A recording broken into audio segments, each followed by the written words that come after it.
लक्ष लाव. बघा या ठिकाणी काय होऊ लागलेलं आहे. राम या ठिकाणी बघतोय आणि रामाच्या नावानं रामाच्या त्या ठिकाणी कीर्ती ऐकली, परत मूर्छित झाले. काय होतंय असे त्या ठिकाणी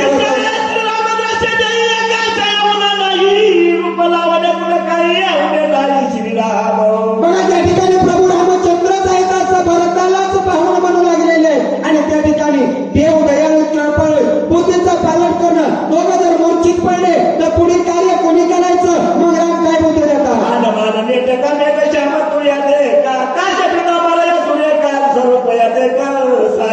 बघा त्या ठिकाणी भरताचं रूप बघितलं. हनुमानजी म्हणले राम आणि भरत आहे म्हणून माहित नाहीये. मग या रामामध्ये काहीच बदल नाही. मी ज्या रामाची सेवा करतोय तोच राम आहे.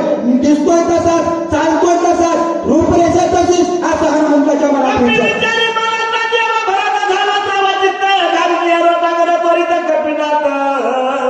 बघा त्या ठिकाणी कपिनाथाने विनवणी केलेली कुणी भरतानं त्या ठिकाणी हनुमंताला विनवणी ऐकलेले.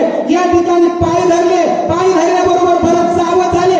सावध होऊन हनुमंताचे पाय धरतात. काय बोलले रामाचा निज भक्त साकाची वल्ल का हनुमंत रामादेशी आणि त्यागित रामसेवित सर्व. बघा त्या ठिकाणी भरताने हनुमंताच्या पाय धरले सांगितलं हनुमंता आणि तू वाढणारच पण रामाचा सच्चा भक्त आहे. मी रामाचा सख्खा भाऊ भक्ती करता आली नाही पण तू भक्ती केली.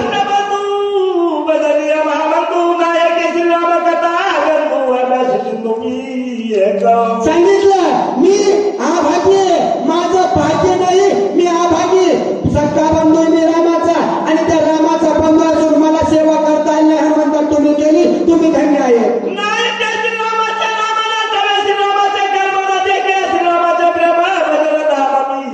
हे हनुमंता अरे रामाचं नामस्मरण केलं नाही, राम बघायला भेटलं नाही, त्याचं कार्य करायला भेटलं नाही, तू वानर असून केलं.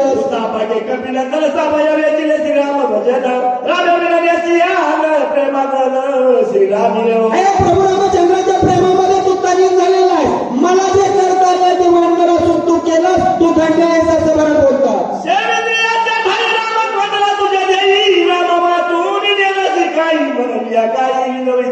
बघा त्या ठिकाणी विनंती करतात. हे हनुमंता तुझ्या हृदयामध्ये फक्त राम आहे, तुझ्या मुखात नाम आहे, ध्यानात राम आहे, सर्व घट राम तुझ्या ठिकाणी आहे असं बरं म्हणतात. 14 वर्षापाठी कपी तुझ्या वाक्य कुठे आहे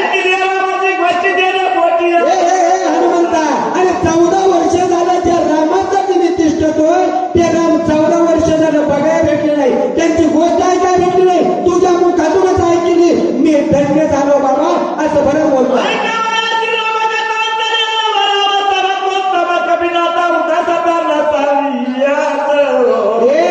हनुमंता अरे माझ्या मनामध्ये उल्हासता कोणत्या गोष्टीची, माझ्या रामाची कथा फक्त तुमच्या मुखातून ऐकाय भेटेल असा मला विश्वास आहे. माझ्या रामाची कथा सांगा.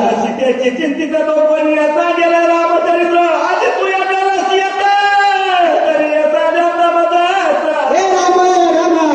त्या ठिकाणी हनुमंताला भरत म्हणतात अरे मला कथा सांग, मी तिष्ठर बसलोय, मला रामाची कथा आजपर्यंत ऐकाय भेटली नाही, आता तू तरी सांग म्हणजे माझे काय तृप्त होते.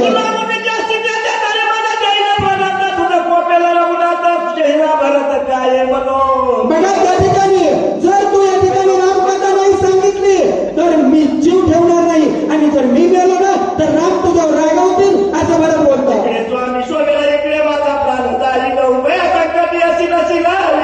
हनुमंता अरे तिकडं माझा बंधू असणारा राम रागावेल आणि इकडं माझा जीव जाईल. हे जर चुकवायचं असेल ना रामकथा सांग.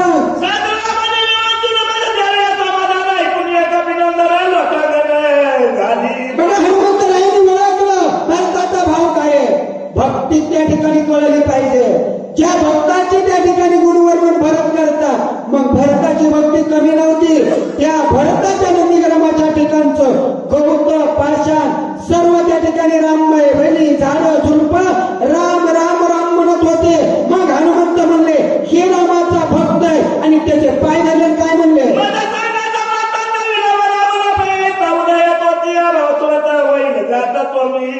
भरता आहे बाबा माझा संकटात आहे, मी मला पुढं आड महागवीर झाली. जर तुला रामकथा नाही सांगावा तर तू मरतोय आणि सूर्य उगवायच्या अगोदर जर नाही जावा लक्ष्मण मरतोय. काय करू सांग बाबा. शक्ती महाराज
तर अर्ध्या क्षणाच्या अगोदर माझा जीव जाणार आहे. त्याच्यामुळे मला रामकथा सांगा.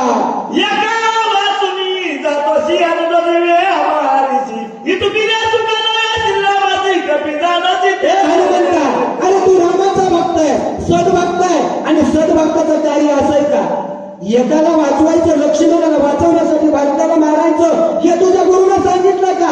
हे मी सांगतो, जर तुला मला इथं वाचवायचं असेल तर मला या ठिकाणी रामकथा सांगितल्याशिवाय पुढे जाता येणार नाही. माझा प्राण जाईल ते तर शत्रुघ्न तात्काळ करील गात तिघी माता त्वरित प्राण गात हे हनुमानजी, अरे नुसतं मी एकला मरणार नाही, मी मेलो ना की माझा बंधू असणारा शत्रुघ्न लगेच जीव त्याग करणार आहे. त्याचा घात झाल्याबरोबर 3 माता मरतील, पुढे कोण मरण? तुम्ही कथा येऊ कथा होईल गात माता खात्याचा व्रतातन सांगत काचल्या गाता सर्वात. अरे बाबा, मी मरण, शत्रुघ्न मरण, 3 माता मरतात, अरे सर्व अकांत होईल, त्याच्यासाठी रामकथा सांग. मग येथील चरित्र श्रीरामाचे सांगत तर मारून या माता सदर ते सत्वरम आलो. आणि सांगितलं ही कथा जर नाही तर सांगितली या सर्वाचा घात होणार आहे, मग घात होण्यापेक्षा कथा सांग. मी म्हणून त्याच्यासाठी तुला शरण आलो.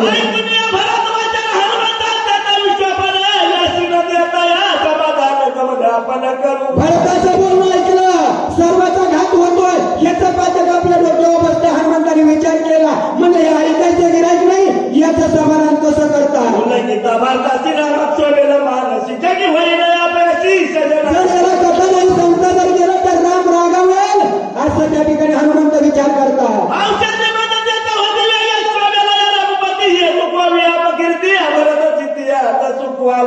बघा, त्या ठिकाणी हनुमंताने विचार केला, जर या ठिकाणी रामाची कथा नाही सांगितली तर भरत वाचत नाही, सूर्याचं किरण पडलं तर लक्ष्मण वाचत नाही, काय करायची चिंता करतात.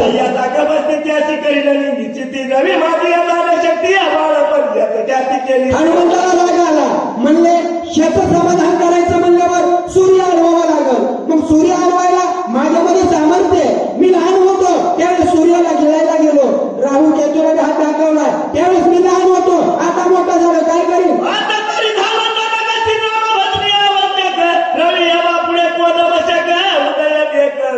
हनुमंताने सांगितलं तेव्हा मी एवढंच होतो आणि जन्मताच गेलेलं केवढं बाळा सर्व.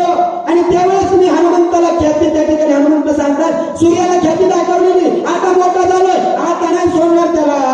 विचारून माझी खेळणे पुशी भारताची बघा, त्या ठिकाणी सांगितलं मी शिष्याला सूर्याला उगवू देणार नाही, मग तर सर्व कार्य साध्य होईल. नंतर भरत काय बोलतात?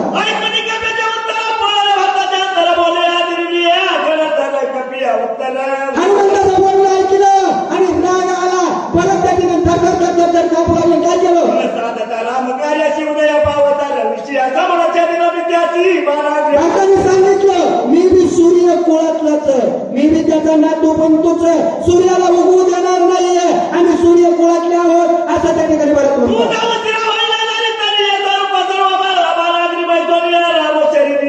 हनुमंता, चिंता करू नकोस, तुला जर विलंब होईल, उशीर होईल असं जर वाटत असेल ना, मी बाण सोडीन आणि एका क्षणामध्ये रामापर्यंत निघून आले. एका जनार्दना शरण हनुमान होईल समाधान ती गोळी रूपाला सावधान परिसावे. बघा, त्या ठिकाणी सांगितलं भरत आता काय म्हणतात, तू चिंताच करू नकोस, तू सूर्य उगवायची भीती बाळगू नकोस. सूर्य उगवायला तर बाणाने उगवू द्यायचो नाही, उशीर व्हायला तर बाणावर पाऊस करेल, मग रामकथा सांगाय काय अडचण आहे? बोला.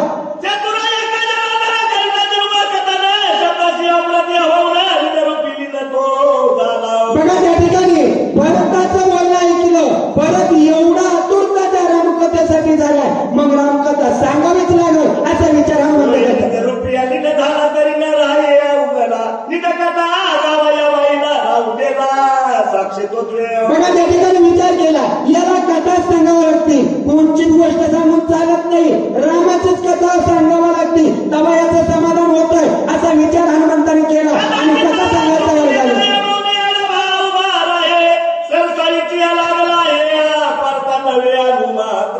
बघा, त्या ठिकाणी विचार केला, आता कथा सांगावं लागते, मागे सरून चालत नाही, पुढे जाऊन चालत नाही, याला त्याचंच समाधान करावं लागतं असा विचार केला.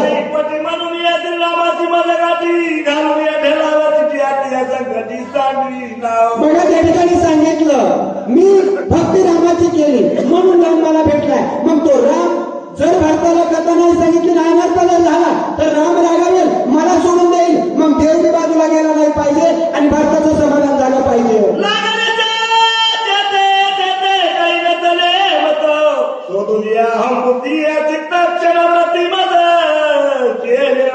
बघा त्या ठिकाणी सांगितलं अहम म्हणजे जे अभिमान आला होता हे बाजूला सारलं आणि आताच्या आता मी भरताला कथा सांगेन भरताला समाधान करीन असा विचार करतात. माझा करण्या गोळा या काही किया पाल ठुमिया ठेला उपायाला सर्वदा तुटला पडण्याचं गावावियो. बघा त्या ठिकाणी गावोबा काका म्हणतात माझ्या आता या ठिकाणी उपाय चालला नाही. कोणता उपाय? माझे गुरु आणि गुरुने दिलेला मला प्रसाद. कोणता प्रसाद? मला काहीच लिहिता येत नाही, मला वाचता येत नाही, मला बुद्धी नाही. रस्त्यावर खेळणारं बालक काही लिहिल का? काहीच लिहित नाही. तसलं म्हणजे मी येणं होतं पण माझ्या गुरुचा कृपाशीर्वाद झाला आणि मला पडल्या रामकथा लिहायला लावली. असं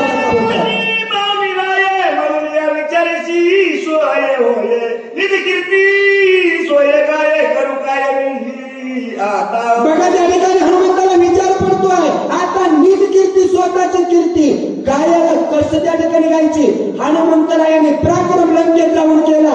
तो स्वतःच्या मुखानं न सांगता येणार नाही. दुसरी लागल आपलाच मोठेपणा जर सांगितला तर सांगणारा इतका मूर्ख दुसरा कोण नाही असा विचार हनुमंत करतात आणि साधा द्यायचं त्या ठिकाणी ब्रह्मपत्र ब्रह्मदेवाकडून देऊन घेतात. मग हनुमंत म्हणतात आता या ठिकाणी स्वतःची कीर्ती स्वतः सांगता कामा नये असा विचार करतात. चले सर्वदा चौकून या तत्वाचा शरण आलो या साधू संता विचारात बघा हनुमंतरायाने त्या ठिकाणी विनवणी केली कुणाची? साधू संतांची. आता मला बुद्ध्यात चालत नाही, आता माझी इथं विचार फुटली, आता काय करू? तर साधू संतांना शरण जाऊन आता या संकटातून मला बाजूला काढावं असं त्या ठिकाणी गौबा का बोलतो.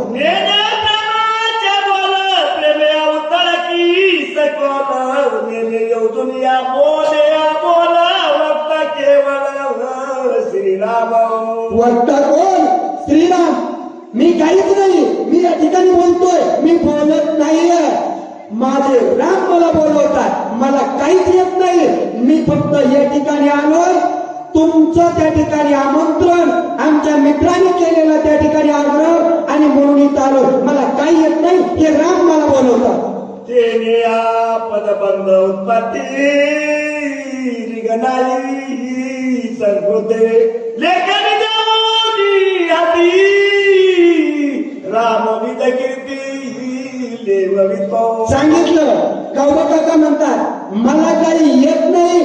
माझ्या गुरुनं सांगितलं आणि गुरुला सांगितल्याच्या नंतर माझे असणारे देवाधिदेव राम आणि त्यांनी काय केलं हातामध्ये लेखणी दिली आणि सांगितलं गौबा भिवू नकोस, मी तुझ्या पाठीशी आणि असा आशीर्वाद दिला न्यायला लावलो. या लागीची स्वामीनाथा मज बोल नाही सर्वदा वरद हस्त माझे माता ठेवला क्षमा की देव. मला काय करा म्हणले क्षमा करा. कोणती? मी या ठिकाणी अपराधी, मला काहीच येत नाही. फक्त माझ्या डोक्यावर हात ठेवा. वरद हस्त गुरुचा आणि देवाचा त्या ठिकाणी आशीर्वाद भेटला ना कोणत्याच गोष्टीचा कमी पडत नाही. हे माझे स्वतःचे बोलले. मला काहीच येत नव्हतं. नागबाबाची कृपा झाली, हनुमानजीची कृपा झाली आणि स्टेजवर बसण्याचं ज्ञान 1 वर्षामध्ये देवाने प्राप्त करून दिलं. मी धन्य आहे. सर्व साधू संतांचा आशीर्वाद या ठिकाणी प्राप्त झाला. तसं गावबा काकांनी सांगितलं हे आशीर्वाद माझ्या गुरुचा आहे आणि माझ्या देवाचा आहे म्हणून हे चालत आहे.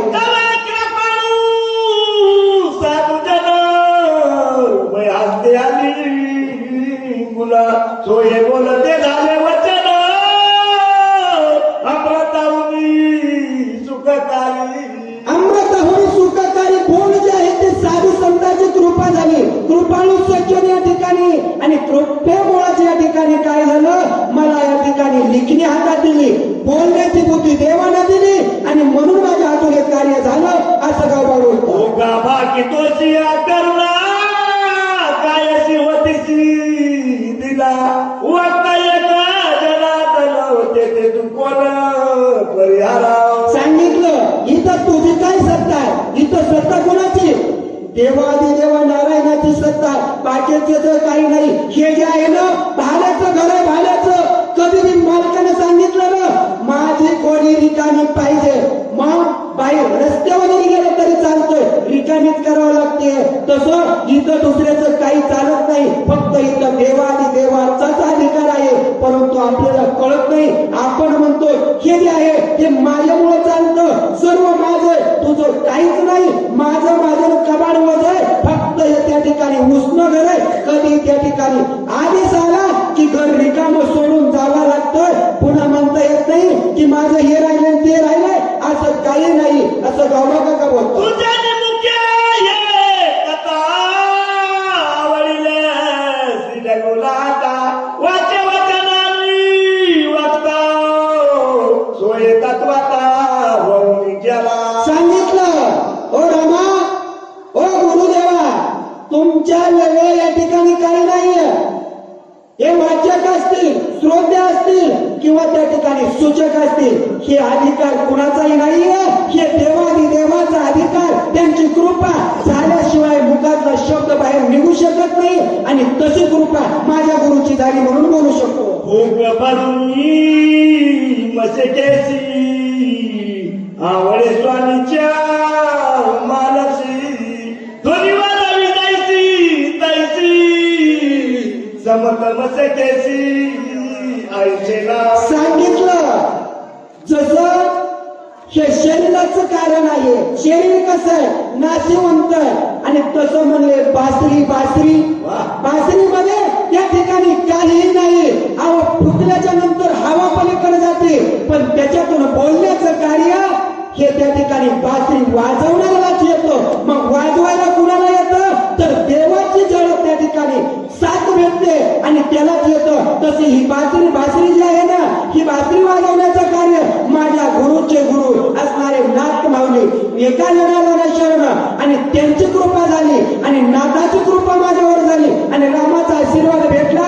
म्हणून त्या ठिकाणी जशी बासरी वाजवण्याच्या नंतर बोल निघतात, तसं माझ्या मुखातून बोल निघत आहे. आयशेनी जगा पासा तो वचन निभाविला एका जनार्दन उल्हास पाऊली चौकुन लोटांगले विनविता. बघा त्या ठिकाणी विनंती करू लागलेली आहे एका जनार्दन शरण आणि गुरुवर्याला गुरुच्या गुरु. अहो आपल्याच गुरुला आपण त्या ठिकाणी दर्शनच देत नाही. कुठला कोण देवानं मला दिलं, तू काय नाही दिलं, फक्त श्रेष्ठ कोण तर गुरु. आणि गुरुला त्या ठिकाणी अवहेलना जर केली तर अंधपताला त्या ठिकाणी जावं लागतं. गुरुशिवाय काहीच नाही. आणि ते गुरु या ठिकाणी आज कलियुगामध्ये कुणी मानायला तयार नाही. आणि जो मानीन तो तरल्याशिवाय राहत नाही, असं गावबा काका बोलतात. पुढील कथा संतान भरत राम कथा श्रवण करण्या कपीचे पूजन स्वामी पैसोली. गावबा काकांनी सांगितलं पुढील कथेचं अनुसंधान जे आहे हनुमंतरायाच्या मुखातून भरत राम कथा ऐकतील आणि त्या हनुमंतरायाचे त्या ठिकाणी पूजन करतील, बाणावर बसवतील आणि लक्ष्मण बायाला उठवण्यासाठी बाणावर आरोहण करून पाठवतील. अशी कथा आहे. पुढचे वक्ते सांगतील, शांततेने ऐकावा, झोपलेले निवडावा.